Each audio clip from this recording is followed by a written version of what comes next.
రాష్ట్ర వ్యాప్తంగా పిలుపు మేరకు హిందూ దళ పరిరక్షణ సమితి ఆధ్వర్యంలో తిరుపతి జిల్లా శాఖ చంద్రగిరిలో దేవు టెంపుల్ కార్యక్రమం నిర్వహించడం జరుగుతోంది. ఇక్కడ ఉన్నటువంటి మన కోదండరామస్వామి దేవాలయము గత చాలా పురాతనమైనది. ఈ గుడిని టీటీడీ వారు స్వాధీనం చేసుకోవడం జరిగింది. స్వాధీనం చేసుకుని కూడా చాలా కాలం అయింది.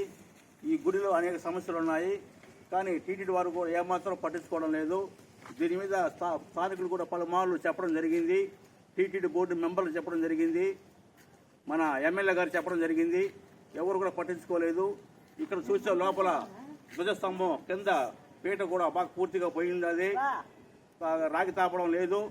అదేవిధంగా లోపల పెళ్లి మండపం అవసరం ఉంది, పెళ్లి మండపం కట్టలేదు. 2 ఆర్చులు కావాల్సి ఉంది, 2 ఆర్చులు కట్టలేదు. గాలి గోపురం కావాల్సి ఉంది, గాలి గోపురం కట్టలేదు. ఇక్కడ ఈ యొక్క గుడి అభివృద్ధి కావాలంటే మనకు టూరిస్ట్ పాయింట్ కావాలా, టూరిస్ట్ పాయింట్ కావాలని కూడా చెప్పడం జరిగింది. దాన్ని కూడా వాళ్ళు ఖాతరు చేయలేదు. ఏ ఒక్కటి కూడా టీటీడీ యాజమాన్యం పట్టించుకోలేదు, చేయలేదు. వాళ్ళు మార్లు స్థానికులు కోరడం జరిగింది, వాళ్ళ నుంచి ఎటువంటి స్పందన లేదు. కనుక ఈరోజు మేము ఇక్కడికి వచ్చి ఇక్కడ స్థానికులను కలిసి ఇక్కడ గుడి సమస్యలు మేము కనుక్కొని లిఖితపూర్వకంగా రాసుకునేసి మేము టీటీడీ యాజమాన్యం కానీ ఎండోమెంట్ కమిషన్ కానీ వీళ్ళందరినీ కలిసి ఈ సమస్య పరిష్కారం అయ్యేంత వరకు మేము నిరంతరంగా పోరాటం సాగిస్తామని ఈ సందర్భంగా మేము తెలియజేసుకుంటున్నాం. జై శ్రీరామ్, జై శ్రీరామ్, జై శ్రీరామ్, జై శ్రీరామ్.